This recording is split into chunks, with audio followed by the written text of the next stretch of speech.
Sunday service on a roll. Sunday service on a roll. Sunday service on a roll. Hold on.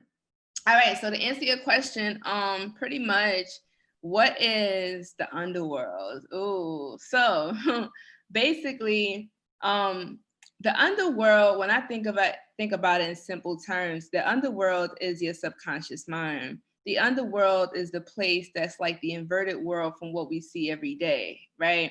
Like we have the physical world where we see everything and, you know, everything seems normal, but then like the underworld is kind of like Alice in Wonderland. It's like everything is upside down, everything is inside out.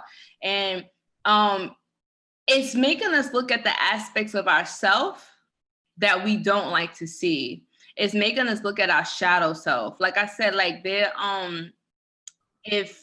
if any of you checked out like my recent videos where I talk about like there's certain rituals that you guys can do to awaken your shadow self or awaken that sleeping giant within you, or to get to know that suppressed part of yourself, because everybody has a part that they don't show the world. You know, we have a mask that we wear when we out with our family, with our friends, with our lovers, with our coworkers, but then there's a part that nobody sees when we home by ourselves. And that's the part that you have to get to know, because that's really dealing with like your inner child, and a lot of trauma is there. So a lot of people get into the spiritual journey where they, you know, they jump into it because they're like, oh, love and light, you know, like this seems like a nice, fuzzy, pretty place where I can just like forget all my problems and meditate all my issues away. And then they're wondering why their life is not changing. They're wondering why they're still in the same situation. And all of this meditation and yoga and veganism is not working for them. It's because you haven't done the shadow work. You haven't gone through the ugly parts of yourself, cleanse that out, face your demons, okay? Make your demons your friends and evolve out of that. You cannot, before there's evolution, there has to be transformation. And transformation only happens through going through the underworld, right? And the story of Ra, he has to go through the underworld, fight demons, and then rise up again to be born anew. So that's the story that they're basically talking about us. We go through it every day, every 24 hours. When you go to sleep, you go into the underworld. You wake up, reborn again. So understand that it's never too late to make a change. It's never too late to do things differently. Every day you wake up, it's a new start, a fresh start to do something different. You always have a chance to change. So never feel like it's too late, guys. Facts. Facts. Hold on. Let's keep going. Let's go deeper because what I realized, because I'm, you know, we're always doing this work, not on here just talking. It's real life shit that's going on, right? And so what I realized just this week, and I love Sunday service because Sunday service, the week before and the week after, whoever we have on, their message is, I don't know, it's just always synchronistic to life, right?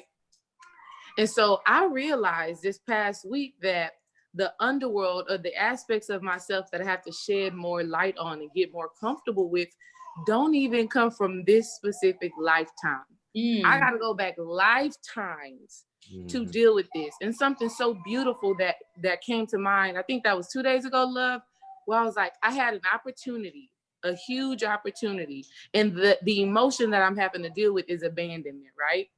And I had a great opportunity years ago in 2010 to deal with this abandonment.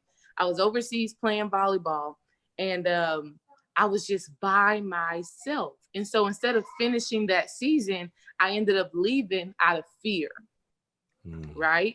And I just realized 10 years later that experience was the experience that was going to help me heal the feelings of being alone.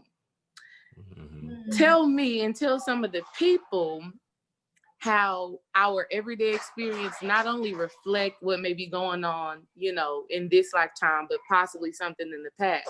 And what are some ways that we can heal this? Is the black candle ritual something that will heal our past life? And all of that good stuff like that. Okay. So, yes. So basically, the black candle ritual is very powerful for healing, Because before you can heal yourself, you got to understand what it is that needs to be healed. You got to face it. You got to look at it. And I think that's the reason why a lot of people are afraid of the dark. Even since we were children, we were told that there's monsters in the dark. You know, don't sleep in the dark, or, you know, the monster's going to get you. But, you know, the monster is just an aspect of yourself. And you'll always be running from this monster until you finally stand up to it, just like bullies. You know, we was just talking about bullies the other day. We was talking about, you know, if you continue to run from your bullies, you're going to get bullied your whole life. It's only when you stand up to that bully and face it, you realize, like, this bully ain't so scary.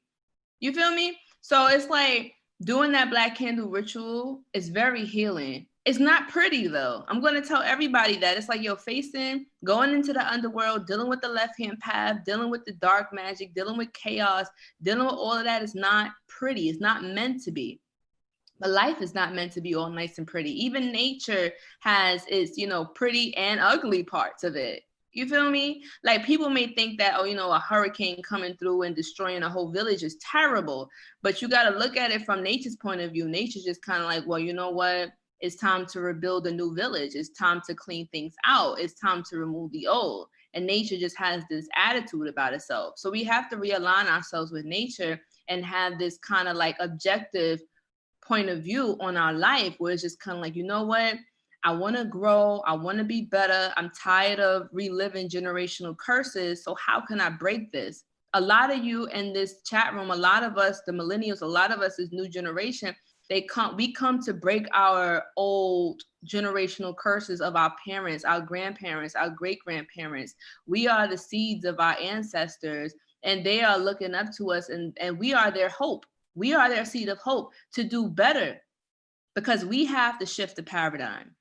And it all starts with shadow work. It all starts with you having to break issues your mama was going through, your grandmother was going through. And matter of fact, I just want to say this really quick while it's on my mind. There was this article that I read that said that your grandmother was actually carrying you in her belly, because a female embryo starts to have its eggs. Like, when a female is born with a certain amount of eggs.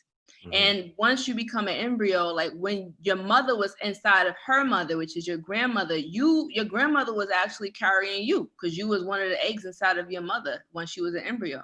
So that means that whatever trauma that your grandmother was going through, you're dealing with that. Okay, those vibrational impulses that you felt while you was inside of your grandmother, while you was inside of your mother, even when you was a child, you got to deal with all of that mess. And I know it seems intense. I know it seems heavy, guys, but we got to do it, because who else going to do it? If you don't do it, you're going to pass that on to your kids. And I know that's not what you want to do. Facts. Yeah, and let me keep going, babe. I know you got something else, but this is a great build right here. It's